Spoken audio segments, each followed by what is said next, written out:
Bueno, antes de que terminara la grabación anterior, estaba tratando de comentar justamente cómo había llegado el oxígeno a la mitocondria, diciéndoles que esa molécula de oxígeno que participa o que forma parte de la respiración celular no estaba disponible de manera automática en la mitocondria, sino que también es parte de un proceso fisiológico más amplio.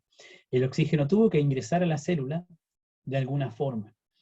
Y tiene que provenir de alguna parte, justamente. Y ese origen, en el caso de los animales, por ejemplo, eh, está asociado a el sistema respiratorio, porque es el sistema respiratorio mediante el cual se obtienen este gas, ¿cierto? Que es clave para el proceso de respiración a nivel celular. Por una parte hablamos de respiración fisiológica, no filosófica, fisiológica, para referirnos a el proceso de incorporación de gases al cuerpo. Básicamente el proceso de inspiración y expiración que ocurre en el sistema pulmonar. Y a partir de ese proceso lo que se obtiene es básicamente oxígeno. El oxígeno se absorbe por el organismo y una vez que se absorbe en las estructuras especializadas del sistema pulmonar, pasa al torrente sanguíneo. Es en la sangre, ¿cierto? A través de los glóbulos rojos que las moléculas de oxígeno son transportadas por todo el cuerpo, por toda la red de arterias y capilares que se distribuyen por todas y cada una de las células del organismo, por todos los tejidos, de manera que las moléculas de oxígeno van a llegar a estar en contacto con todos los tejidos y por lo tanto con todas las células, y de ahí van a incorporarse, se van a integrar al citoplasma para en algún momento también ingresar a la mitocondria. Ese oxígeno disponible en la mitocondria es el que participa de la respiración celular, que provino del proceso de respiración fisiológico que supuso la incorporación del gas, ¿cierto?, a partir del ambiente.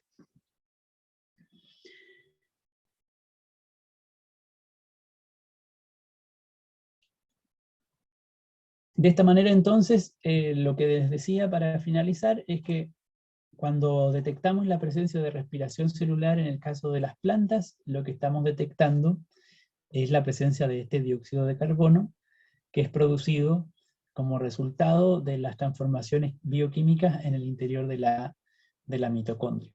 Esto va a ocurrir tanto en la célula animal como en la célula vegetal y también en la célula de los hongos.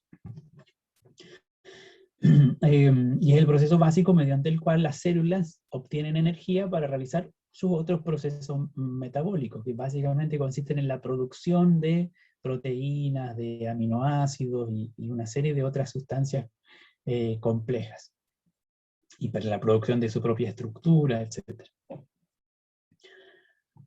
Eh, por último, solamente en señalar, como veíamos en los resultados del experimento, comparando, por ejemplo, la hoja de arce o de maple, que está aquí a la derecha arriba, que en presencia de luz no muestra la presencia de respiración celular, mientras que la microalga, en ausencia de luz, sí presenta o sí muestra la presencia de respiración celular. Esto parece ser un indicio, según estos resultados a simple vista, que la respiración celular ocurre en oscuridad y no ocurre en presencia de luz, según esta primera vista. Sin embargo, también tenemos que tener presente que cuando estamos en presencia de luz está ocurriendo fotosíntesis, fundamentalmente, como un proceso, digamos, que está incorporando a todas las células de la planta. Está ocurriendo principalmente en el cloroplasto. Eso no quiere decir, debido a que existe la fotosíntesis, no quiere decir que no esté ocurriendo la respiración celular. Si es que volvemos al módulo que estábamos revisando, fíjense que en la respiración celular hay dióxido de carbono como ya sabemos, que es el resultado. Mientras que en la fotosíntesis hay dióxido de carbono, que es parte de las sustancias iniciales del proceso.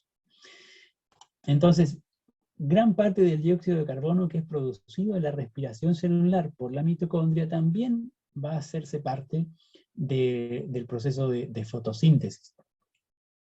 Así es que todo ese dióxido de carbono que la mitocondria produce no es emitido al ambiente mientras esté ocurriendo la fotosíntesis. Principalmente es absorbido por la misma, en el citoplasma por el mismo cloroplasto, en el caso de las células vegetales. Y por esa razón entonces no detectamos su presencia en presencia de luz, para la redundancia. Básicamente porque aun cuando ocurre respiración celular, el dióxido de carbono resultante empieza a ser parte de la fotosíntesis. Por supuesto, la planta igual tiene que absorber más dióxido de carbono, pero al llevar a cabo la fotosíntesis absorbe más a partir del ambiente. Pero una vez que no hay luz, entonces la fotosíntesis se detiene y lo que persiste es solamente la respiración celular. Y como persiste solo la respiración celular, entonces el dióxido de carbono remanente comienza a ser emitido al ambiente como material de desecho. Y eso es lo que detectamos en el caso del experimento. ¿Algún comentario o pregunta?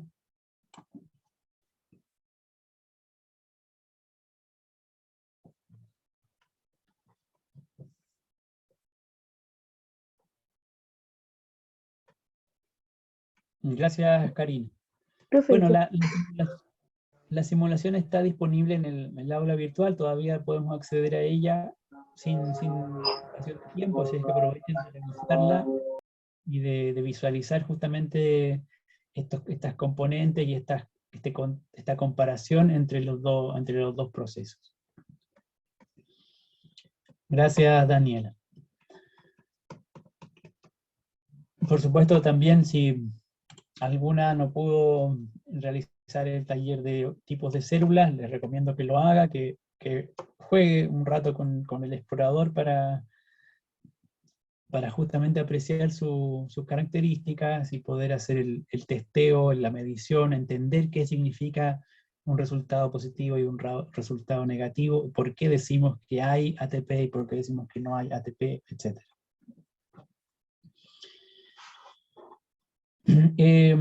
Bueno, quisiera entonces pasar a una siguiente parte de la clase en la cual tratemos de introducirnos algunas características del aparato locomotor. No quisiera hacer una revisión detallada o extensa, yo les he pedido que ustedes vayan revisando las diapositivas disponibles, el material disponible.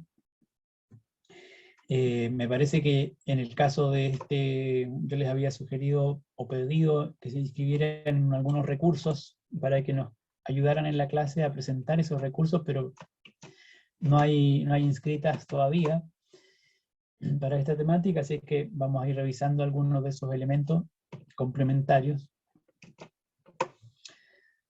En primer lugar, bueno, habíamos llegado a comentar, ¿cierto?, estas diferencias básicas entre célula animal y célula vegetal, y habíamos dicho, ¿cierto?, que hay organismos unicelulares y organismos pluricelulares. En el caso de los organismos pluricelulares o multicelulares, entonces es posible hablar de distintos niveles de organización que tienen que ver con su nivel de complejidad, básicamente, y ese nivel de complejidad está dado por podríamos decir, el tamaño y el número de estructuras que se coordinan para realizar ciertas funciones. En primer lugar, en un organismo multicelular en general hay muchos tipos de células. Por supuesto que mientras más complejo sea el organismo, entonces más células tiene y más tipos de células tiene. En el cuerpo humano uno puede llegar a encontrar del orden de 200 tipos de células distintas. Algunos ejemplos están representados en esta imagen. Células sanguíneas, por ejemplo, como los glóbulos rojos, o las células epiteliales que uno puede encontrar en la piel, células musculares, etc. Las características particulares, distintivas de cada célula están asociadas a la estructura de la cual forman parte y a la función que van a desempeñar en cada una de esas estructuras. Por supuesto, esto en el marco de la teoría evolutiva y de la teoría celular es el resultado de un proceso muy largo de transformación y de evolución de los organismos vivos. Evolución que inevitablemente avanza en procesos de especialización y de complejización en muchos casos. Ahora, una pregunta interesante que podemos hacernos justamente a propósito de los organismos unicelulares y de la estructura funcional básica que es la célula, es cuántos individuos somos cada uno de nosotros. Porque estamos, por supuesto, muy conscientes de ser nosotros, cada una de ustedes, cada uno de nosotros, un individuo, una persona, decimos, ¿cierto?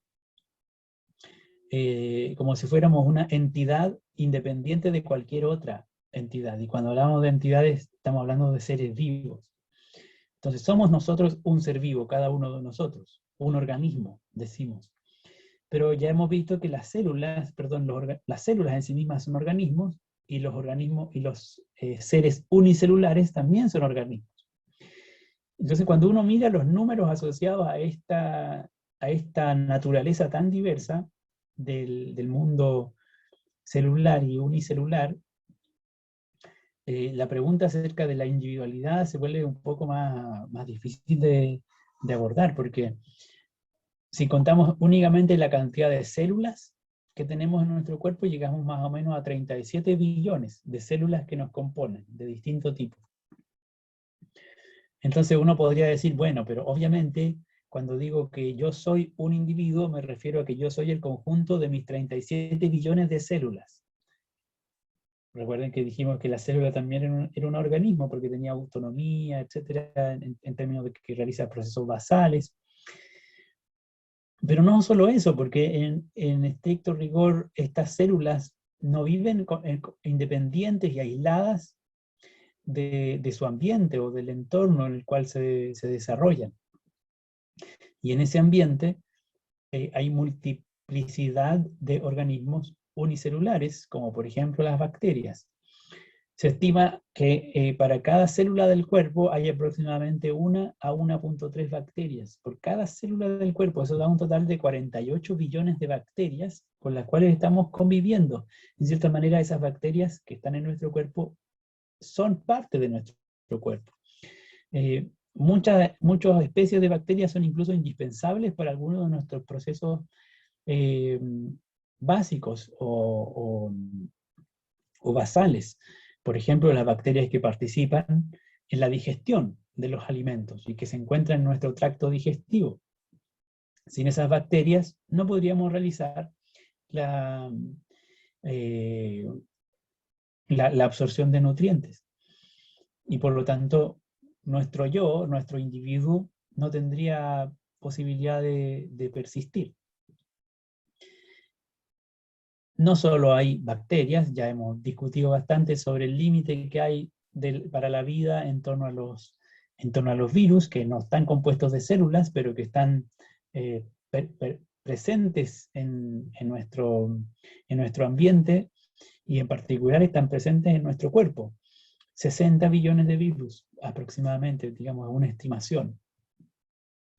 Y además somos el hábitat preferido de millones de hongos y ácaros que habitan nuestra piel, por ejemplo, el pelo, etc. Cualquier parte de nuestro cuerpo en el cual se encuentran este tipo de organismos unicelulares que nos habitan de manera permanente. Así es que, ¿quién somos nosotros como organismos? A lo mejor debiera replantearse por quiénes somos, ¿cierto? Somos las células que nos componen, pero también somos las bacterias que nos permiten seguir viviendo hasta cierto punto, porque participan de nuestros procesos biológicos. Por supuesto, también hay otras bacterias que son más dañinas, que si colonizan nuestro cuerpo, entonces nos van a matar.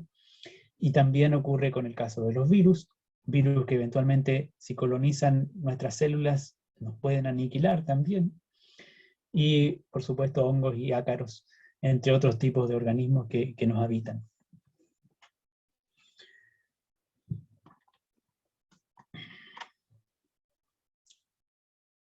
Cuando pensamos entonces en niveles de organización, ustedes saben que para los organismos multicelulares el primer nivel de organización es el de los tejidos. Básicamente la agrupación o organización de un conjunto de células muy semejantes entre sí, que tienen una cierta distribución y que tienen un funcionamiento coordinado, básicamente.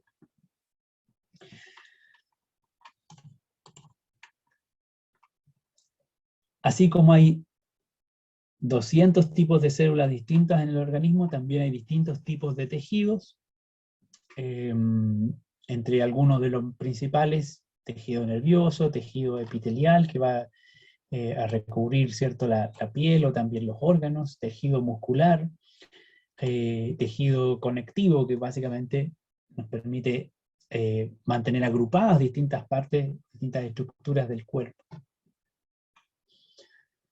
Dentro de cada uno de estos tipos de tejido o de familias de tejido, por supuesto, hay diferenciaciones. Ahí vamos a encontrar distintos tipos de células que van a realizar procesos más o menos semejantes. Como es el caso del tejido muscular, aquí vamos a encontrar un cierto tipo de célula que forma un tejido muscular muy especializado que es el que recubre o el que forma básicamente el corazón. Entonces encontramos el músculo cardíaco. Hay células que se especializan o que están especializadas en esa estructura y en el funcionamiento de esa estructura. Pero hay otras células musculares que forman, por ejemplo, el estómago y cualquiera de los órganos internos del organismo. Y también las células del músculo del sistema locomotor, del sistema musculoesquelético, que básicamente nos permite el movimiento de nuestras extremidades.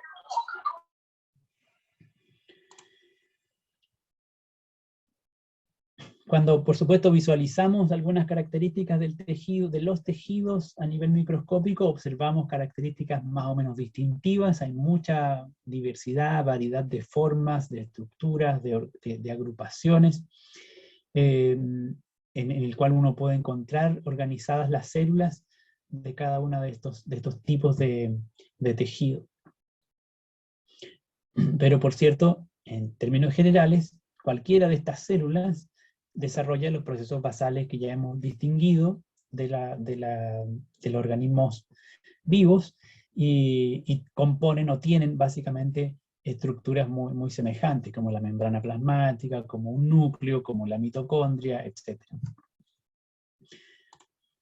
No es completamente uniforme, hay algunas células que van a tener distinciones particulares. El siguiente nivel de organización, por supuesto, es el de los órganos, donde lo que encontramos básicamente es un conjunto de tejidos que están organizados de manera de desarrollar en conjunto una función más o menos específica y, por supuesto, vital para el organismo. Es importante en este sentido visualizar que cualquier órgano del cuerpo está siempre integrado por distintos tipos de tejido. Aquí vemos una representación esquemática de una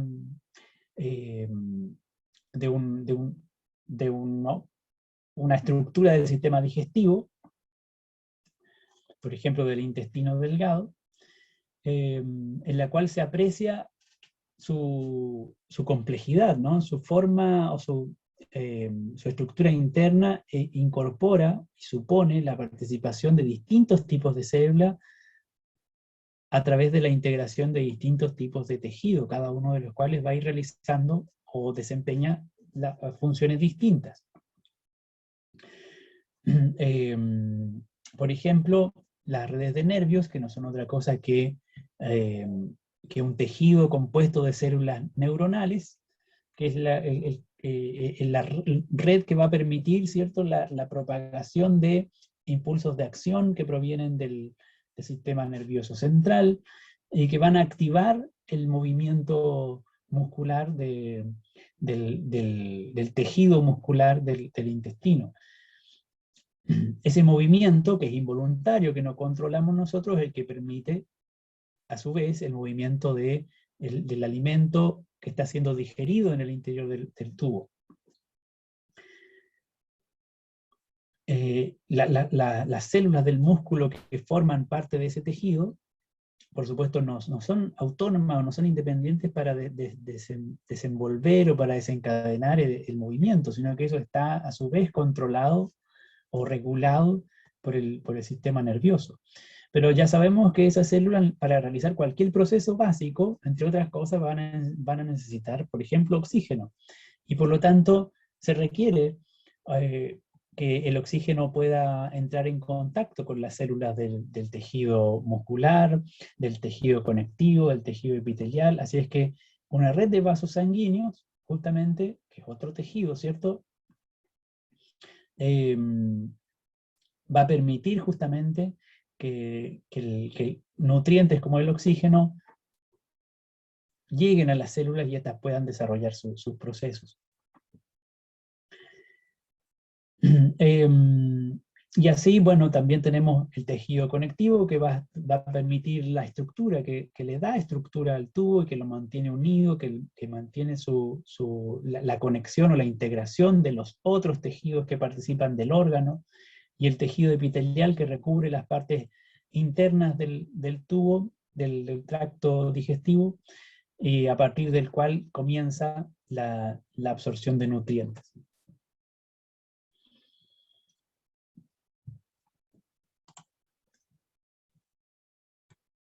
Aquí hay algunos detalles que ustedes van a poder revisar luego en forma de esquemas de algunas características distintivas de estos tejidos. Por ejemplo, en el caso del tejido epitelial, que recubre las paredes internas del tubo digestivo, vemos que las células son asimétricas. Las células de las paredes internas del tubo digestivo tienen una vellosidad interna que es la que maximiza la superficie de absorción de nutrientes, y el lado basal, que va hacia la parte interna o más bien podríamos decir externa del tubo, que se conecta con las paredes del tejido muscular, no tiene esas vellosidades. Por supuesto, estas células tienen membrana plasmática, núcleo, retículo endoplasmático, etc. Todos los organelos que veímos que se encuentran dentro de la célula animal.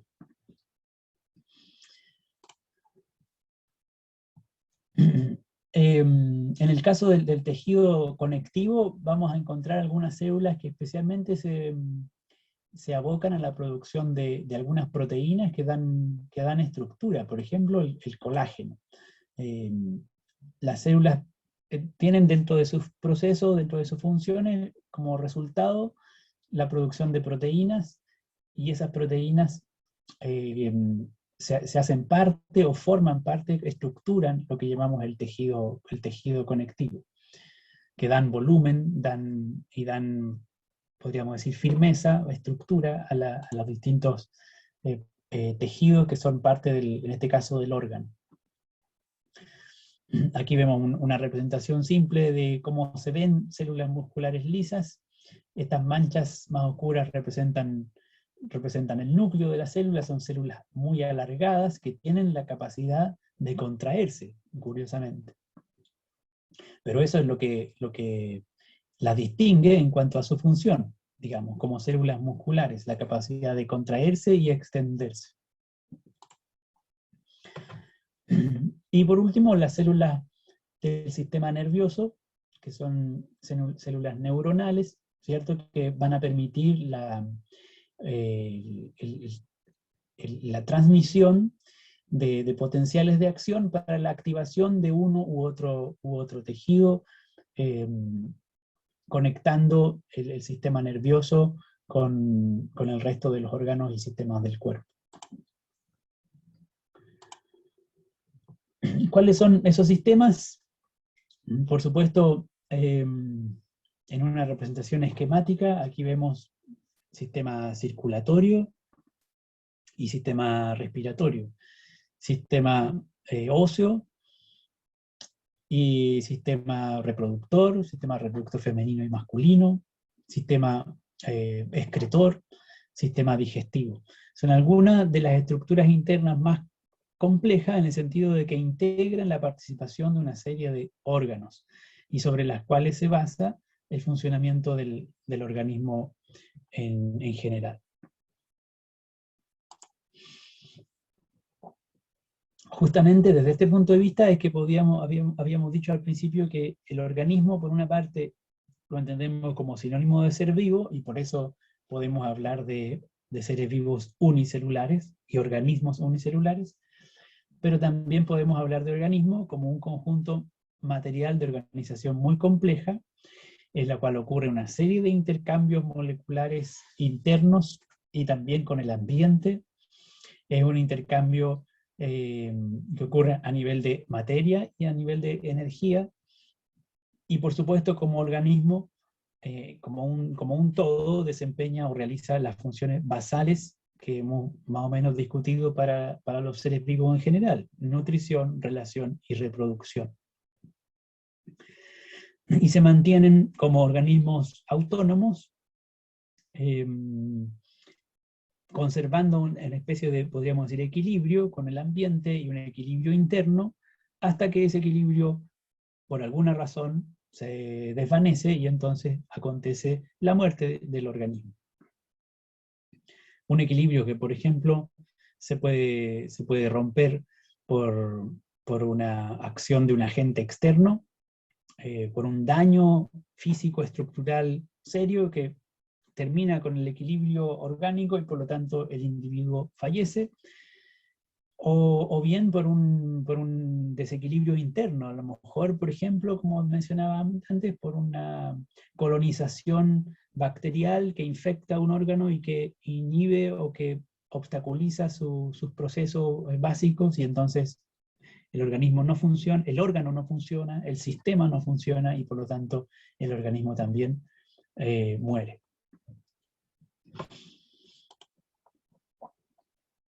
Para finalizar esta parte, solamente visualizar que, echando una mirada retrospectiva, cuando veíamos los niveles de organización biológica, dijimos, antes de la célula hay niveles más básicos, más elementales de organización de la materia, en ese caso diríamos de la materia inerte, no de la materia viva, y el nivel más fundamental en el marco de la teoría atómica es justamente el de los elementos químicos. En ese marco, en el marco de la teoría atómica, la materia está compuesta de átomos, y hay una serie de átomos que son, digamos, que son definidas. Hay un número limitado de átomos distintos, de elementos químicos distintos. Eso es lo que está en la tabla periódica. Y con esos elementos básicos disponibles de la naturaleza, entonces, mediante algunos procesos que ya sabemos probablemente fueron muy complejos y ocurrieron hace miles de millones de años, en el marco de la teoría quimiosintética, se formaron moléculas complejas que dieron paso a estructuras cada vez más integradas y que dieron paso a las primeras células. Curiosamente, del número total de elementos químicos disponibles, aquí vemos cuáles son los elementos básicos para cualquier fenómeno vivo, para la mayoría de los fenómenos vivos. Comparemos la presencia, la abundancia o la composición relativa de elementos químicos entre seres vivos tan diversos como un ser humano, una hoja de pasto como la alfalfa y una bacteria. Fíjense que independientemente del ser vivo del cual se trata, su principal elemento químico que lo compone es el oxígeno. Entre un 62% en el caso de los humanos, a un 77% en el caso de la planta como la alfalfa. Y entre medio una bacteria, con un 73%. En su organismo, digamos, de sus estructuras, el 73% es oxígeno. En el caso del humano, un 62%. Y después del oxígeno, el carbono. 20% casi en el caso humano, 11% en el caso de la planta, 12% en el caso de la bacteria.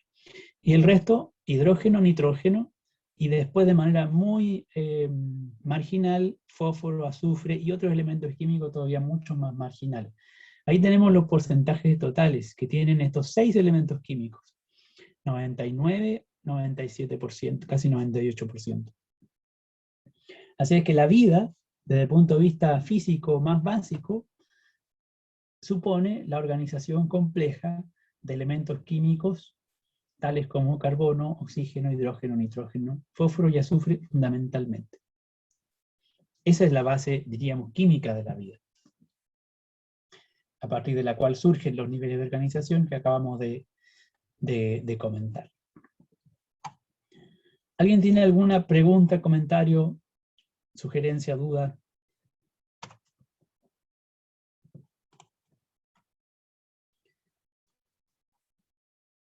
Lo interesante es que esos niveles de organización más básicos, desde los átomos y luego hasta las células, suponen la aparición de algunas propiedades nuevas. Esto es interesante y es lo que se denomina propiedades emergentes. Los átomos por sí solos, por ejemplo, no se pueden reproducir. Pero cuando los átomos están organizados a un nivel de complejidad como el de una célula, entonces la célula adquiere o tiene la propiedad de reproducirse. Y esa propiedad es lo que diríamos en una propiedad emergente, que no se encuentra en los constituyentes, no está disponible en los átomos de los elementos químicos. La propiedad de reproducción es una propiedad que surge cuando la materia se organiza de cierta forma, en este caso a nivel celular. Y por supuesto, si los niveles de complejidad aumentan y de organización aumentan, entonces aparecen otras propiedades emergentes. En el caso de un organismo, por ejemplo, la posibilidad de coordinación y especificación de ciertas funciones a nivel de los tejidos o a nivel de los sistemas. O en el caso humano, a nivel de pensamiento, por ejemplo, como una propiedad emergente que no estaba disponible a nivel de sus estructuras más básicas, como a nivel celular, pero sí está disponible, emerge como una propiedad del organismo.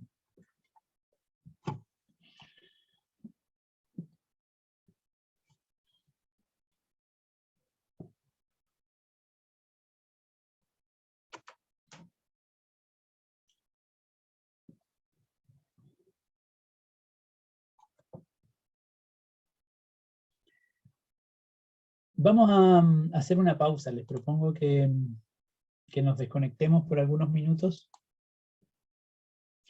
¿Alguien tiene algún comentario o alguna pregunta?